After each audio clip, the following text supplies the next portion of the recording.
Bom, pessoal do Quero Ser CEO, hoje nós temos aqui o Luiz Roberto Demarco. Eu prometi para vocês que nós teríamos aqui CEOs inspiradores para quem quer ser CEO. Então, o Demarco está na minha lista, aqui na ponta da lista. Tenho certeza absoluta que vai ser muito inspirador para quem quer ser CEO essa história que o Demarco vai contar. E eu vou fazendo aqui as perguntas, focando nos conhecimentos e nas experiências que o Demarco viveu, que pode se transformar em técnicas, né, e comportamentos importantes para o dia a dia do CEO. Demarco veio lá de Assis para estudar engenharia na Poli, passou em vários vestibulares, aí depois ele conta aí a série de vestibulares importantes. Também era filho de pai e mãe professores, né, então facilitou um pouco, nadador. O Demarco é um grande amigo meu, uma pessoa de um valor tremendo, e hoje a conversa aqui é em torno de recomendações para quem quer ser CEO. Demarcão, aqui é um prazer tremendo ter você aqui para essa série do Quero Ser CEO, entendeu? Prazer é meu, Marcel, participar desse seu projeto maravilhoso. É muito legal e você tem muito para contar. O Demarco passou, trabalhou em vários lugares. Aos 31 anos já foi presidente de uma joint venture da IBM com a Villares, depois passou por bancos de investimento e hoje é o fundador e CEO da Next Capital. É uma empresa que investe em várias áreas de tecnologia. Nós vamos falar sobre isso bastante também, quer dizer, sobre os negócios de tecnologia do Demarco. E também vamos falar hoje aqui um assunto relacionado ao terceiro setor. O Demarco tem uma iniciativa muito interessante na área do câncer, começou com câncer infantil, Instituto Stella Demarco, que eu tenho o prazer de ser colaborador, e hoje o Demarco também tem um aplicativo, que é o Cure Network, a maior rede do mundo de assistência e de networking na área de câncer. Nós vamos falar sobre esse negócio porque o assunto do terceiro setor, né, Demarco, também interessa aos CEOs. É uma coisa importante para a gente falar e o que o CEO pode aprender disso. Feito essa introdução, quero passar a bola para o Demarco, pedindo para ele falar um pouco da trajetória profissional, o que você fez e os aprendizados que você foi tendo ao longo da trajetória, que você usa hoje como CEO e que o pessoal aí que está querendo ser CEO gostaria de aprender. Muito bom. Bom, Marcel, uma satisfação imensa estar com você aqui. Eu sou filho de professores, como você falou, igual você, veio de Apucarana, vim de Assis, estudei em escolas estaduais e sempre procurei compensar, vamos dizer, as dificuldades financeiras com dedicação. Então, dedicação é um ponto fundamental na construção de qualquer plataforma de sucesso, né? Então, através dessa dedicação, estudando em escolas particulares, eu tive possibilidade de entrar na Escola Politécnica da Engenharia Química em primeiro lugar. Eu entrei em primeiro lugar, não sei se você sabia. Não, eu sabia que você passou em vários... E saí em primeiro lugar. Você falou o seguinte, escolas públicas que você estudou, né? Estudei, Instituto de Educação de Assis. Isso. Então, escolas públicas. Passou em primeiro lugar na Politécnica de Química. Né? Isso, Engenharia Química. E saiu também, em primeiro lugar. E entrei no ITA, escolhi a Poli. Você entrou no ITA? Entrei no ITA, na Poli, foram as faculdades que eu fiz. Depois da Poli eu fiz pós-graduação na GV, em administração e também vários cursos de extensão aí, mais velho, Harvard, MIT, essas coisas que eram sonhos da gente de criança, né? Mas, assim, o ponto importante na minha trajetória para ser CEO, eu fui trainee de gerente de fábrica da Johnson & Johnson, tive algumas experiências empreendedoras e tive 10 anos de carreira na IBM antes de ser CEO aos 31 anos de uma subsidiária da IBM com a Villares chamada Ivix, que vendia sistemas abertos, Unix, no Brasil, não é? E essa experiência, por exemplo, a coisa fundamental que eu vejo nesse caminho é a paixão pelo que você faz. Quer dizer, você, na trajetória de ser CEO, em qualquer carreira, é muito importante a colocação da sua vontade de fazer, da sua paixão pelo que você está fazendo, acima daquilo que, por exemplo, a sua família, os seus amigos ou uma proposta financeira possa lhe direcionar. Muitas pessoas erram, principalmente no começo da carreira, quando você está cheio de sonhos, a gente falou aqui da faculdade, saindo da faculdade, porque, por exemplo, olha, não, eu vou trabalhar lá num banco de investimento porque está pagando mais, olha, eu vou trabalhar nisso porque os meus amigos estão lá, e perdem a oportunidade de olhar e falar o que é que eu amo, o que eu gosto, o que me motiva. Então, óbvio que na trajetória para ser CEO, capacidade de execução, liderança, teamwork, inspiração é fundamental, mas você não vai conseguir fazer nada disso se você não tiver claro aquilo que faz você se motivar, a paixão pelo que você faz. Maravilha, sensacional. Demarco, lá na IBM, no teu período de 10 anos até você chegar no seu, o que você se lembra, assim, que você fez, ou de profissionais espetaculares que você conheceu, tal, que te influenciam hoje no teu dia a dia de CEO? Alguma coisa específica que nesses 10 anos você fez e que você gostou de fazer e aprendeu? Olha, a IBM é uma escola maravilhosa. Como toda grande companhia, né, ela é extremamente estruturada. Então, eu conheci muita gente muito bem formada dentro da IBM. Basta você ver que, por exemplo, a maioria dos presidentes das empresas de tecnologia do Brasil são ex-IBM.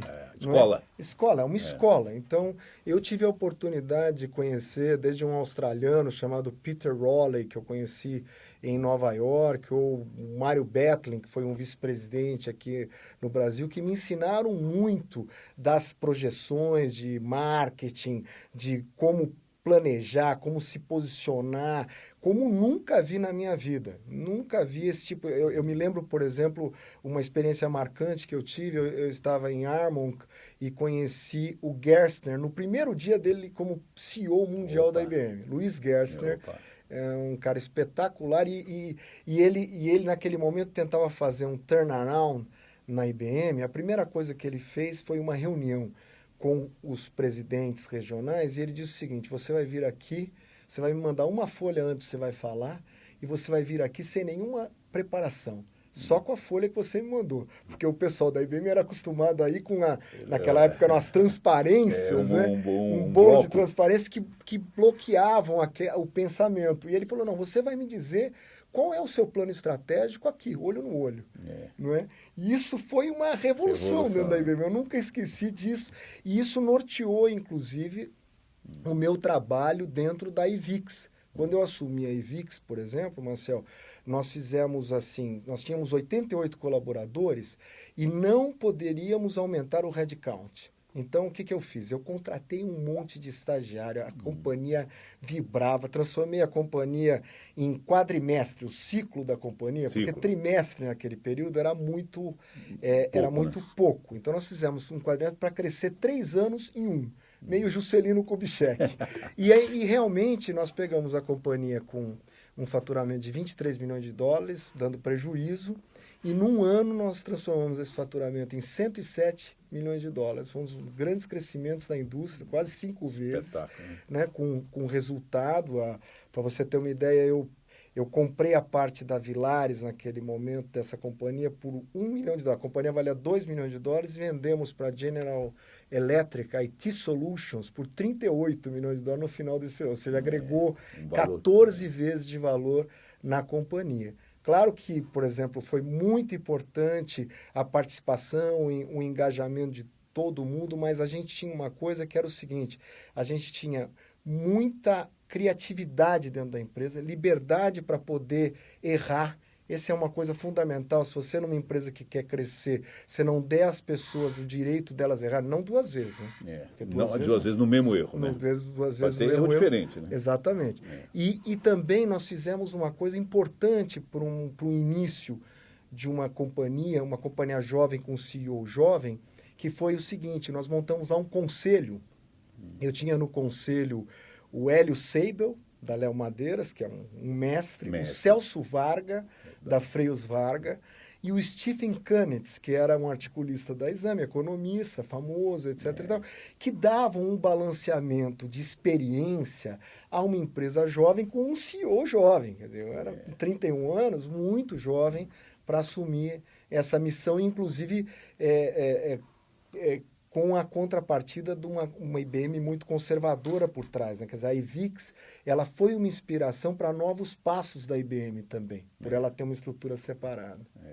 Legal. E nesse período aí do crescimento, você trabalhou em várias áreas na IBM, né? Ou ficou mais na área até chegar na IVIX, antes da IVIX? Antes da IVIX, eu praticamente segui uma carreira em marketing e vendas na IBM. Né? Eu fui gerente de conta, gerente de filial, fui gerente de canais da IBM. Aí eu fiz um período, a IBM tem de novo, um agradecimento aqui àquela empresa que se preocupa com a formação. A IBM, ela tem um treinamento chamado Management Acceleration Program, MAP, que é 1 ano que eu passei nos Estados Unidos, passando por várias áreas antes de voltar para assumir a IVIX. Quer dizer, a IBM, ela foi capaz de apostar nos seus key executives, nos seus homens-chave. Acho que é um aprendizado importante que eu trouxe hoje como CEO. Eu procuro sempre identificar quem são aqueles potenciais, às vezes que estão novinhos lá dentro da empresa, que você fala, esse cara, ele tem compromisso, tem potencial, né? Vamos investir nele. Agora eu vejo assim no que o Demarco está dizendo, pessoal, em relação assim, a empresa estruturada, né? Quer dizer, o início do trabalho na multinacional, o meu caso foi diferente, eu só fui para a multinacional muito na frente, eu fiz o caminho contrário, e muita gente pergunta a diferença da empresa brasileira, mais de dono e crescendo com a empresa. A empresa multinacional é uma escola legal, a IBM, de você conhecer os processos, procedimentos, esse processo de formação de pessoal, porque estão lá há décadas, aperfeiçoando e tem um valor muito grande, né? Então, esse é um dos caminhos importantes. Eu vejo executivos muito importantes, mesmo de empresas brasileiras. O caso do Roberto Setúbal, do Itaú, ele também é da Poli, né? Foi fazer, eu acho que um MBA nos Estados Unidos e tal, e depois trabalhou lá no Citi, um período que foi muito importante de conhecimento. Ele sempre fala dessa experiência que foi muito importante. Então, o teu período na IBM foi muito importante nessa fase. Não, né? E, Marcel, quando você fala isso, você me lembra de uma coisa que sempre marcou na minha vida, que a IBM, acho que ela tem até hoje um negócio chamado MIB, que é Manual de Instruções Brasil. Então, os processos da IBM são tão definidos que estão no manual. Claro. Então, você vai fazer pedido de reembolso, está lá como você faz, etc. Na minha empresa hoje, que é uma empresa de empreendimento mais nova, ou mesmo se você olhar nos Googles da vida, etc., que são empresas maiores, mas que nasceram sobre a égide da criatividade, etc., as pessoas procuram não colocar isso. Porque, por exemplo, é muito importante você ter processos definidos, mas você dá margem à flexibilidade de criação. Em tecnologia, isso é fundamental. Por isso, você vai hoje numa empresa no Vale do Silício, que é onde eu estou envolvido, e é um negócio, cara, não tem nem cadeira para sentar, é sofá, o cara anda de bicicleta dentro do escritório, e tudo isso para estimular realmente a criatividade. Né? Então, o balanceamento do processo e da liberalidade da pessoa poder criar é fundamental. Você saber medir isso aí de acordo com o negócio que você está. Se você for CEO de uma siderúrgica, é diferente. Ela coloca um negocinho lá para ver o que acontece, explode o alto-forno. Exatamente. Mas o ponto eu acho que é esse balanceamento. E outra coisa, essa coisa dos procedimentos, de se é uma trilha ou se é um trilho, né? Quer dizer, você tem coisas que são básicas administrativas, são padrão. A outra coisa é processo de criação, processo de desenvolvimento de produto, capacidade de errar. Vamos terminar esse primeiro bloco e vamos voltar em seguida com Luiz Roberto Demarco.